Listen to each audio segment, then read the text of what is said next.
Bonjour, bonjour. Revenu, on revient sur la scène du Paris Audio Vidéo Show avec un petit changement de programme. Parce que normalement, on devrait être avec TCL. Alors TCL, grande marque et tout. Mais TCL, ils sont coincés un petit peu, je ne sais pas où, dans les embouteillages, je ne sais pas, il y a un truc qui se passe, un truc cosmique. Ça fait que du coup, on s'est dit, on ne va pas vous laisser tranquille comme ça, parce que sinon vous allez partir, vous n'allez plus revenir. Donc, ce qui se passe, c'est que dans quelques instants, peut-être une des sessions les plus attendues de ces lives depuis le Paris Audio Vidéo Show, une session avec Sony. Quand même aussi une grande marque. On sort de tas de fabricants étonnants ce matin, parce qu'on a eu JBL, quand même, qui était une entité incroyable, et des concurrents à toi, donc Royal Moulot. Et bonjour Maxime. Salut bébé.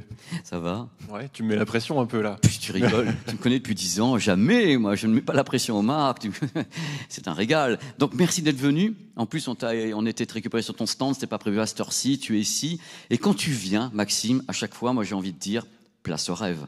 Parce que tu viens jamais avec des produits à 3 €, tu viens toujours avec les méga bousins. Et là, je sais pas quoi te dire. Donc, qu'est-ce qui se passe sur le stand Sony cette année, Maxime? Alors, 2 nouveautés annoncées en projection cette année. Donc, sur le stand, on présente le Bravia Projector 8, Bravia Projector 9. Donc, tu vois déjà une distinction par rapport aux années précédentes. Un nom qu'on utilisait exclusivement pour la télé. La marque Bravia, en fait, de Sony, qui donc maintenant regroupe tous les produits Sony qui sont destinés finalement à reproduire le cinéma à la maison. Donc le cinéma à la maison, on peut l'obtenir grâce à évidemment avec une télévision. On a aussi certains produits audio de chez Sony qui rentrent dans cette gamme Bravia. Et puis naturellement, barres de son. Les barres de son. Ouais. Et puis quoi de mieux pour reproduire le cinéma à la maison qu'un vidéoprojecteur. Donc c'est naturellement finalement que nos vidéoprojecteurs rejoignent cette famille Bravia. Donc ça c'est juste, tu vas me dire du marketing, c'est juste une appellation. C'est au-delà de ça, parce que si je me permets de te couper la parole, il y a un truc qui m'épate dans cette affaire, c'est que, pour les gens qui ne le savent pas, Sony est quand même subdivisé. Vous avez la partie grand public, une partie professionnelle. Et moi, ce qui m'a surpris quand ça s'est appelé Bravia, c'est que là, on est quand même, c'est le secteur pro qui vend au grand public. Mais à la base, c'est le secteur pro, la projection. Donc l'unité me paraît encore plus sympa, parce que du coup, vous uniformisez ce nom à tous ces segments. Donc c'est cool. Ouais, c'est ça. Moi, c'est vrai que je travaille pour Sony Pro, je travaille pas pour Sony grand public. Voilà. Mais on vend des produits qui sont destinés au grand public, malgré leur prix élevé, tu l'as dit, hein, ça reste des produits grand public. Ce pont qui se fait entre la division pro et grand public, c'est pas qu'un nom, c'est aussi technologiquement parlant, avec les Bravia 8 et 9 qu'on a sortis, on utilise un nouveau processeur, le processeur XR, et ce processeur, concrètement, on n'aurait pas été en mesure de le développer si on faisait que de la projection. La projection, ça reste un marché de niche, ça reste un petit segment, il faut le dire, hein, chez Sony, par rapport aux millions de télé qu'on peut vendre. Donc on ne pourrait pas, si on faisait que de la projection, développer un processeur aussi puissant. Donc c'est là où finalement nos ingénieurs ont été toqués à la porte de leurs collègues de la télé et se sont dit, on a besoin maintenant, avec le développement de l'image, avec le développement de l'HDR, d'avoir un processeur hyper puissant. Et c'est pour ça en fait qu'on réutilise finalement un processeur qui nécessite beaucoup d'efforts en termes de R&D, le processeur XR, développé initialement donc pour les télé Bravia, et qui est adapté donc pour la vidéoprojection et qui nous permet de délivrer un résultat qui est plutôt sympa à l'image, on va dire. Et c'est aussi, donc il y a une certaine cohérence dans l'usage de ce nom Bravia. C'est pas juste un nom, encore une fois, c'est aussi des technologies qui sont hériter vraiment de cette partie télé. C'est ça qui est dingue, c'est qu'il y a les processeurs XR qu'on connaît sur les téléviseurs, même les gens qui sont sur la chaîne, il y a le test du Bravia 9 qui est un des meilleurs produits qui existent, il est dans sur ton stand d'ailleurs, le téléviseur Bravia 9, qui est en mini LED, qui pète les scores, et c'est une adaptation, du moins on a retravaillé ce processeur pour qu'il cadre avec les spécificités de la projection. Donc c'est vraiment les univers se mêlent, ce qui n'était pas souvent le cas, on va pas se mentir, chez Sony. C'est que chacun avait sa paroisse, il disait bon voilà, je fais ça pour ça, je fais ça pour ça, et là, c'est un effort commun. Là, c'est le 5000 qu'on montre, mais il y a les deux autres qui sont en position sur place, qui sont en fonction. Tu as le 8 et le 9 en fonctionnement ? On a le 8 et le 9, on veut montrer 2 types de configurations, hein, parce que quand on est à la maison, souvent on a la chance d'avoir une salle dédiée, on a assez de place pour faire une salle dédiée, donc une salle toute noire. Là, dans ce type de configuration, donc là on monte le Bravia 9, donc dans la salle toute noire. Cinéma ? cinéma, Salle voilà, cinéma. équipé avec du waterfall du Trinov. On monte d'ailleurs le système waveforming, des écrans extrêmes, et dans une configuration plus pièce de vie, là le Bravia 8, qui est tout aussi impressionnant. Il y a beaucoup de gens, c'est marrant, hier j'avais des gens qui passaient, qui touchaient l'écran, qui se disent c'est quelle télé? Mais non, c'était pas une télé, c'est un vidéoprojecteur. Donc on a vraiment les deux cas de figure possibles, en usage pièce de vie ou en usage dédié, qui sont montrés sur le stand. Là, moi, ce qui m'intéresse, Maxime, c'est pour tout le monde, c'est est-ce que maintenant on peut décomposer ta gamme? Parce qu'il y a eu des bouleversements, il y a des produits qui ont, entre guillemets, peut-être ou un ou deux chassés de la gamme, remplacés par Bravia 8, Bravia 9. Celui-ci n'a pas le nom de Bravia, il est resté sous le nom de 5000. Ouais. Donc ta gamme, c'est quoi? C'est ces trois-là? Il y a d'autres choses, parce que vous avez le Raptor, mais c'est autre chose. Ta gamme actuelle, pour les gens qui disent, on disait du tournage à la projection, on va parler justement de la chaîne de fabrication chez Sony, parce que c'est un des seuls à la maîtriser. Dans ta gamme, les gens veulent acheter un projecteur Sony, ils commencent par quoi? Qu'est-ce que tu leur proposes?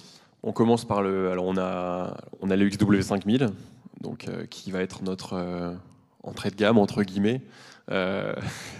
Je sais que t'aimes pas que tu veux. Ah non mais attends, je suis là, je me bats à la place des gens. On va donner le prix de l'entrée de gamme après, mais il faut dire ce qu'il y a dedans aussi, parce qu'un produit n'est trop cher que s'il ne vaut pas son tarif. N'oubliez jamais ça. Côte. Oui. Non, mais c'est le projecteur 4K natif laser. Le plus accessible, en tout cas. Ouais, mais je donne le prix. Moi, je peux donner les tarifs parce que les gars, ils disent, il n'a pas les tarifs. 4 990 et c'est votre début de gamme parce que le reste est plus onéreux. Mais c'est un produit que je connais bien. Et c'est quand même des vraies matrices Ultra HD dessus. C'est-à-dire qu'on n'est pas sur une matrice qui ne l'est pas, mais qui fabriquerait. C'est ça qui est important. Parce que je trouve que c'est important que les gens sachent qu'on est vraiment sur un truc, on n'est pas en train d'affabuler sur la définition. Ouais. Et ça, il y a très peu de marques qui le proposent réellement, en fait. Donc c'est ce qui justifie aussi la tarification sur ce produit. Donc celui-ci, pour les gens qui seraient intéressés, parce que c'est votre entrée de gamme, on peut dire que dans ce fait qu'en entrée de gamme, on a des manipulations manuelles de certaines choses qui sont motorisées sur d'autres. Déjà pour commencer. Les ingénieurs ont préféré privilégier les fonctionnalités vraiment liées à la qualité d'image, donc les matrices, le bloc laser, etc. C'est du laser, donc c'est du laser. Il n'y a plus de lampe. D'ailleurs, la lampe va être interdite à la vente en Europe à partir du 1er janvier 2025, pour info. Donc, c'est vrai? Ouais, c'est...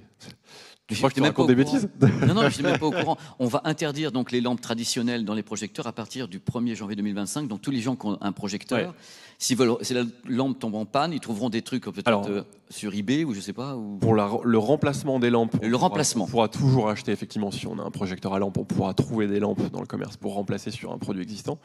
Mais des projecteurs neufs équipés de lampes Mercure, la fameuse lampe Mercure, voilà, ça, ce sera interdit. Il y a un décret européen qui courra à partir du 1er janvier 2025. On a fait le choix chez Sony, on n'a plus de lampes depuis 2 ans dans la gamme. Mais ça fait 2 ans que les gens qui veulent acheter un produit chez vous en projection sont en laser. Oui, tout à fait. Sont en laser. Donc celui-ci est laser. Donc il faut toujours remettre les choses. On avait beaucoup parlé de ce produit parce que tu l'as déjà présenté ici.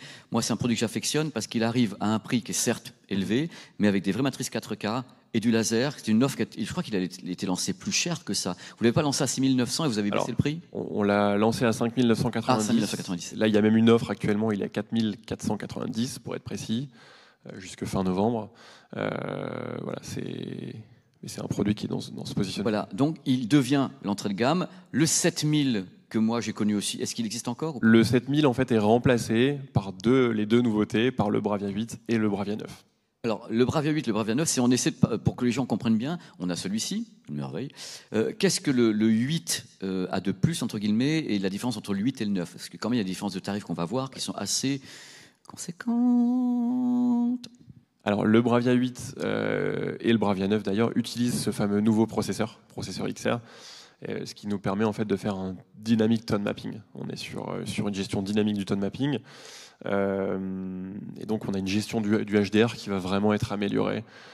C'est le gros. Expliquer un peu le tone mapping parce que là c'est compliqué parce que quand on dit dynamic tone mapping on parle d'image. Alors c'est associé au HDR. Il faut savoir que tous ces produits ont des valeurs lumineuses, des choses comme ça. Si on a des signaux qui sont, on va dire, HDR très très violents avec des grandes amplitudes de tous les côtés, il faut arriver à gérer ça pour qu'on puisse les passer à l'intérieur de la diffusion, sans qu'on ait l'impression, en OLED on appelle ça le clipping, le moment où ça va va buter. Donc le Dynamic Tone Mapping va permettre d'avoir le meilleur spectre du HDR qui correspond à ce que peut faire le produit notamment. C'est une des façons de faire pour qu'on n'ait pas une partie qui est rognée, et pas reniée, qui est rognée dans la façon dont on travaille un projecteur ou un téléviseur. C'est super important, et traiter ça, c'est intégrer tous les téléviseurs haut de gamme, et le mettre sur un projecteur, c'est une des pièces maîtresses. Ouais, ça concerne aussi bien les images en basse lumière. Donc dans certains films, vous avez des scènes où c'est très sombre, très peu lisible, avec un très bon tone mapping. Justement, on garde la lisibilité dans les basses lumières, et aussi dans les très hautes lumières, là où il y a des pics lumineux très élevés. C'est vrai que maintenant on a des films qui sont encodés avec des pics à 3000, 4000 nits. Enfin, je vais pas rentrer au mastering, où tu peux aller jusqu'à 10 000. Et s'il n'y a pas un tone mapping correct, on peut cramer les images, on peut avoir des choses qui sont des aberrations. Voilà, typiquement, j'ai en tête un film comme Pan, où on est beaucoup dans les nuages, etc. Il y a beaucoup de spots lumineux très forts. Si on n'a pas un tone mapping qui est cohérent, c'est pas. On va avoir une image délavée qui va sembler brûlée. C'est un peu qui ne sera pas naturel. Mais c'est important, et je suis content qu'on puisse en parler. Donc, le 8 a le Dynamic Tone Mapping dessus, perfectionné.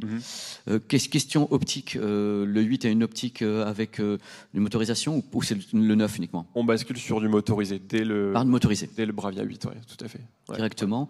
Et alors, moi j'ai la question, il y a beaucoup de gens qui sont peut-être ici, et des gens qui aiment ce type de produit, et qui se disent, ok, c'est des projecteurs, la plupart du temps, quand je veux faire du gaming dessus, ça craint, parce que ça s'arrête à 60 Hz, ou c'est pas bon.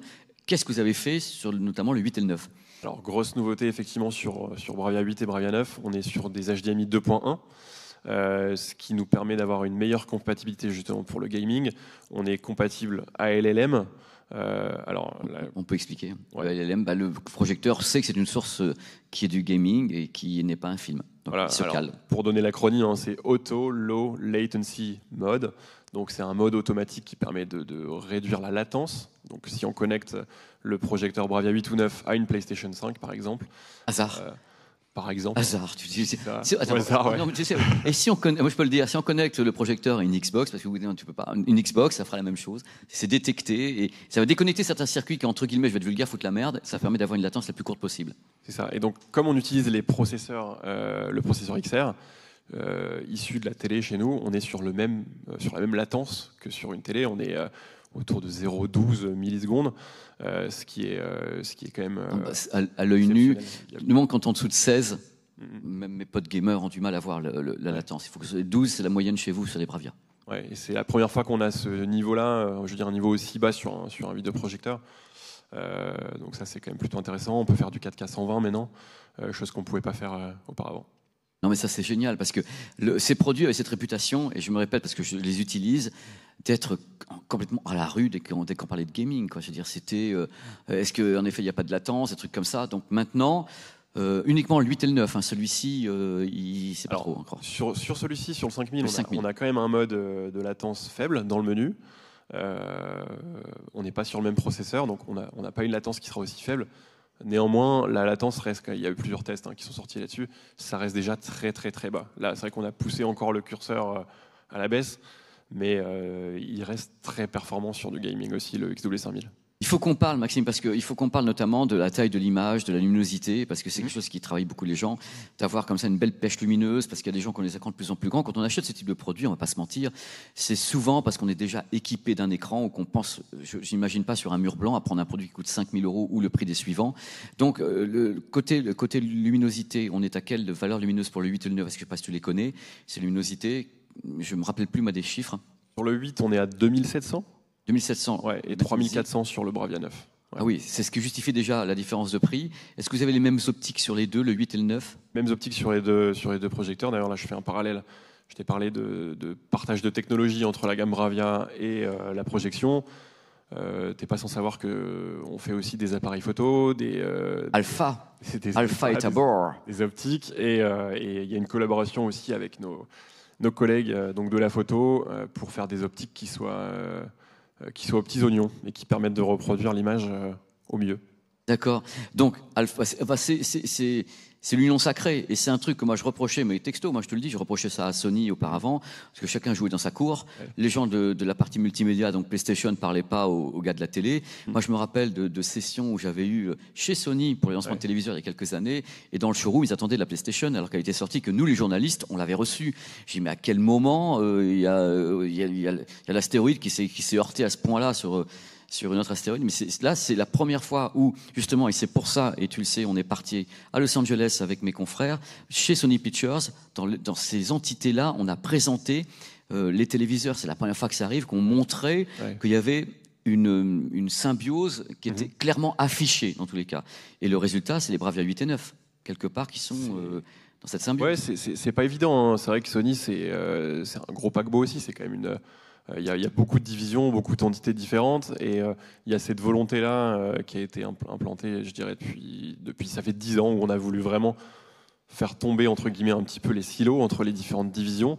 Ça prend du temps, mais on en voit les fruits maintenant. Tu parles des 10 ans, Maxime. On va dire 5 ans, ça commence vraiment à remuer, là. Non, mais avec Sony Pictures et de la partie télé, c'est super parce qu'il y a les gars qui se parlent avec Sony Pictures, mais toute la partie multimédia, PlayStation et autres, c'était un peu plus long pour venir titiller certains téléviseurs. C'est pas une critique, c'est une réalité. Au moment où on avait Ready for PlayStation ou Good for PlayStation, avec des produits, on avait du temps de latence pour que ça apparaisse vraiment sur les téléviseurs.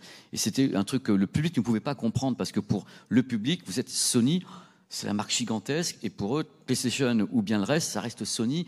Les gens ont du mal à comprendre que les passerelles ne sont pas simples, parce que vous êtes tellement gros que c'est une pieuvre tentaculaire, et l'hydre est tellement gigantesque que c'est quelquefois difficile d'avoir les tentacules qui se touchent.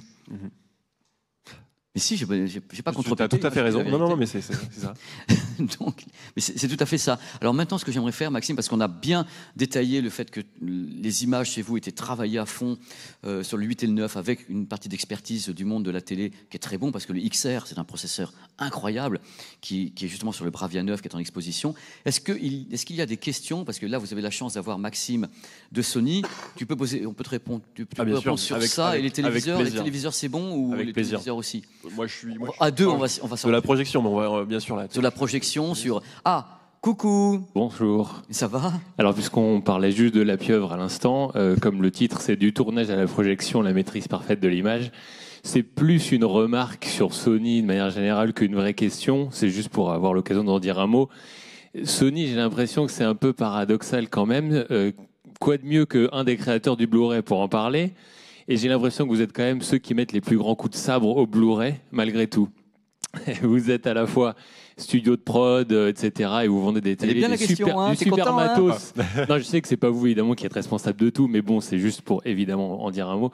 Vous avez un super système de streaming Bravia Core qui a augmenté le débit, mais c'est quand même un premier coup de sabre dans le Blu-ray. Et le Blu-ray, il y a certains films, je prends un exemple au hasard, mais par exemple le Spider-Man, qui est tourné avec soit caméra IMAX, soit avec un ratio d'image avec une plus grande hauteur, et vous mettez pas ça sur le Blu-ray, vous le réservez à la plateforme de streaming.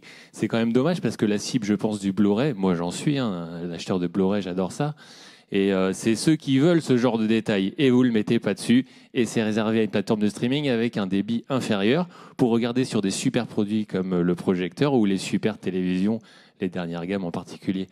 Qu'est-ce que vous pouvez nous en dire un petit peu de ça? C'est une réponse ou moi j'en ai des réponses, mais ça ne peut pas être les mêmes que les tiennes. Je te laisse commencer, je complète. Ah non, mais alors, me lâche pas là-dessus, me lâche pas. Alors, il y a quand même des décisions. Là, moi, je suis d'accord avec toi, mais à 2000%. Mais alors, tu sais, alors franchement, moi, le Blu-ray, je suis toujours sur le format et le support. Alors, pour le Bravia Core, en effet, il y a des trucs incompréhensibles sur le Bravia Core, mais ce qui est compréhensible, c'est que malgré tout, là, je ne vais pas se mentir, et tu n'y es pour rien du tout. Il y a très peu de gens qui utilisent le Bravia Core. C'est quelque chose. Le Bravia Core, ça a été lancé parce que c'est entre guillemets une joint venture entre Sony Pictures, que propose Sony Pictures, et le fait que tu avais, quand tu achètes un beau téléviseur qui coûte déjà sa blindasse, et qu'en plus tu dis, ah bah tiens, on va t'offrir des films, et après il faut les acheter en plus. Mais l'idée technique du Bravia Core, je pense même pas que c'est de titiller le Blu-ray, parce que si vous voulez titiller le Blu-ray réellement, ce que ferait Sony, c'est qu'il balancerait du son en DTS machin truc, bien plus performant que le plus signal DTS qui est associé au Bravia Core. Je pense que c'est Le Bravia Core a été créé pour rendre service, une sorte de petit SAV, de rendre service à des gens. On vous remercie d'avoir acheté un téléviseur qui coûte une blinde. Vous avez accès à Bravia Core et du DTS dessus parce qu'il y a un accord avec IMAX. Mais je pense même pas qu'ils sont en train de se dire on concurrence Netflix, on concurrence le Blu-ray. Non. Et les décisions du Blu-ray, c'est-à-dire il y a des différences évidentes, c'est que Sony Pictures, donc Sony Pictures, va avoir peut-être des politiques différentes sur le marché américain et sur l'Europe. C'est-à-dire que quelquefois aux USA, on se retrouve en effet, comme c'est une VO, avec tout dessus et du plein pot de tous les côtés, et quand le film est produit et réalisé, le Blu-ray disc est réalisé en Europe avec Sony Pictures, il y a soit en effet la VF qui est en plein pot dessus et les formats et les machins, soit quelquefois des décisions prises différemment pour le marché européen parce qu'on veut presser un seul disque et pas 15. Donc on balance en effet 15 pistes audio, dont la seule qui va être en Dolby Atmos, c'est la VO parce qu'elle est prioritaire. On balance des trucs, mais ça à la limite, Maxime n'y est pour rien, et Sony, c'est des décisions qui sont par rapport à des plateformes commerciales, et moi je le regrette aussi. Sur les formats, quand on a un film qui est en IMAX, se retrouver avec un Blu-ray disque qui n'a pas ça, mais je te mets également, parce que c'est une parenthèse, tu prends Oppenheimer de Nolan, sur le Blu-ray disque tu changes de format, en streaming il est en scope. Ce sont des choix qui sont à la fois des réalisateurs, des plateformes commerciales et de l'industrie.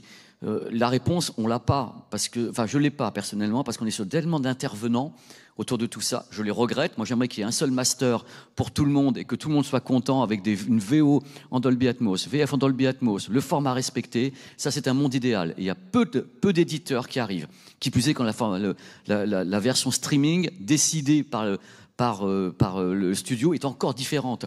Parce que Oppenheimer, encore une fois, en scope, tu achètes Oppenheimer en scope, en streaming, tu achètes le Blu-ray, il n'est pas en scope, il varie de format. Personne ne peut comprendre un truc pareil, Nolan ou pas Nolan. On est sur un monde où tu parlais d'une pieuvre, je parlais d'une pieuvre, on est sur plusieurs types d'interventions qui font qu'au final, je ne vois pas comment le grand public peut comprendre quelque chose.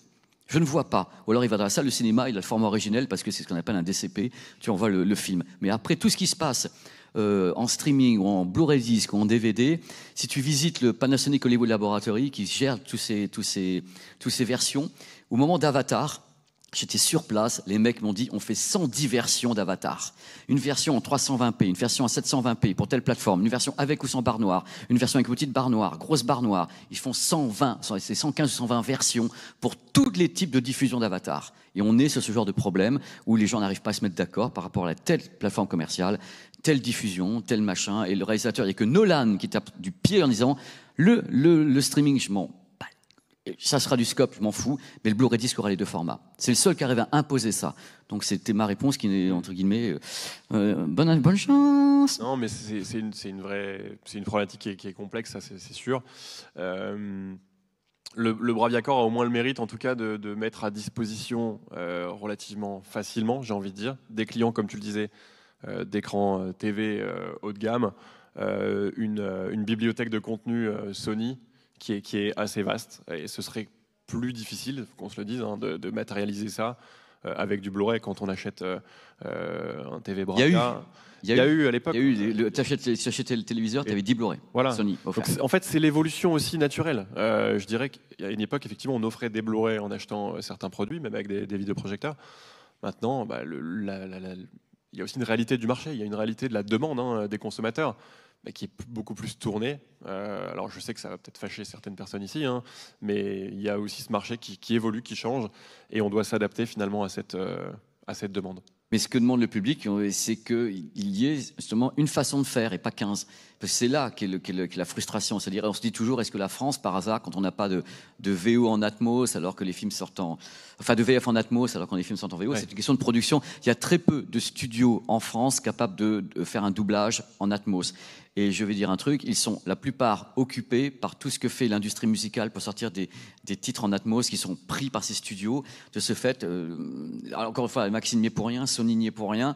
C'est soit Sony en effet décide de créer des centaines de studios Atmos avec Warner qui le fait aussi, on s'en sort. Soit on continue à avoir l'impression d'être les parents pauvres de quoi que ce soit, alors qu'à la base, les fabricants ont le problème, c'est à deux vitesses. Les fabricants ont tous sorti des produits qui sont super performants et des barres Dolby Atmos, et Dieu sait que chez eux, ils en ont. Le reste, c'est une autre partie de l'industrie. Et c'est là, les fabricants mettent en vente. Et on a toujours cette latence qui est dingue. Je sais pas, j'essaie de dire, je sais pas si je dis rien, ça me stresse. On a une autre question qui est dans les parages où on termine, parce que si, Zach, tu poses la petite question, s'il te plaît. Je connais pas mes abonnés. Zach, vas-y, fais court. J'aurais une question par rapport à votre technologie de refresh rate variable automatiquement. Je pense à nos certains refresh rate variable automatiquement sur votre projecteur. Je pense notamment à certains films, notamment Avatar 2, où c'est très compliqué de retrouver une qualité cinéma parce que ça a été tourné avec du VRR et donc certaines séquences sont en 48 images par seconde et d'autres à 24. Est-ce que votre projecteur peut le gérer dynamiquement ou c'est uniquement au plug and play? On n'est pas en VRR, on n'a pas la compatibilité. Ils sont pas HFR. Tu sais, au cinéma, tu as normalement le Cameron qui passe de 30 images par seconde à 60 avec des accélérations. Je ne connais pas de projecteur qui ne serait pas projecteur gaming pur. C'est-à-dire qu'à mon avis, là je vais y avoir d'autres mots mais qui n'ont rien à voir avec ça. Si tu vas peut-être vers les Asus ou l'Acer Predator ou des trucs comme ça, des projecteurs qui ne sont pas les projecteurs cinéma, eux ils sont habitués à gérer les accélérations. Là, on est en secteur plus cinéma. Je ne pense pas que ce soit dans les tuyaux. Je suis désolé de répondre à ta place, mais pour le HFR, mais je pense pas que. Je sais pas. Je suis désolé, Maxime, d'avoir pris ta place pour répondre. Non, il n'y a pas de souci. Mais... Voilà pourquoi je. Ça répond à la question. Ouais. À mon avis, tôt ou tard, ils seront obligés. S'il y a plus en plus de films qui sortent en high frame rate, ce dont je doute, ils seront obligés de le faire. Mais voilà. Autrement, parce que celui-ci, il n'est pas 3D, les autres sont 3D. Non, alors on n'est plus compatible 3D sur les Bravia 8 et 9, simplement parce que le processeur XR qui est issu de la télé n'est lui-même pas compatible 3D. Donc pour avoir un produit 3D, il faut taper sur des plus vieux modèles, si je puis dire, qui sont en effet 3D. Ouais. Voilà. Mais attends, t'es pas isolé dans l'industrie, hein, crois-moi. Ouais. Maxime, c'est pas pour te mettre mal à l'aise. On a beaucoup poussé sur la 3D une époque, et maintenant c'est vrai que c'est aussi une tendance marché. Je fais écho à ce qu'on vient de dire. Tendance marché. Il y a une demande qui disparaît là-dessus. Merci Maxime. On a terminé avec ces notes qui ne sont pas forcément, mais on était très contents de te recevoir. On peut applaudir très très fort Maxime d'avoir joué le jeu comme ça avec des produits formidables que je conseille d'aller voir sur le stand. Merci Massi. Sur le stand, vous avez donc vous avez une salle ouverte entre guillemets et vous avez une salle cinéma pour voir le Bravia 9. Et le Raptor est chez Denon, c'est ça? C'est ça, oui. Ouais, avec concept Denon. Donc là, voilà, le Raptor qui coûte 100 000 € sans l'optique. 90. 90 000 € sans l'optique. Merci à vous d'avoir été là. On fera une session tout à l'heure. Merci beaucoup, merci infiniment. Merci.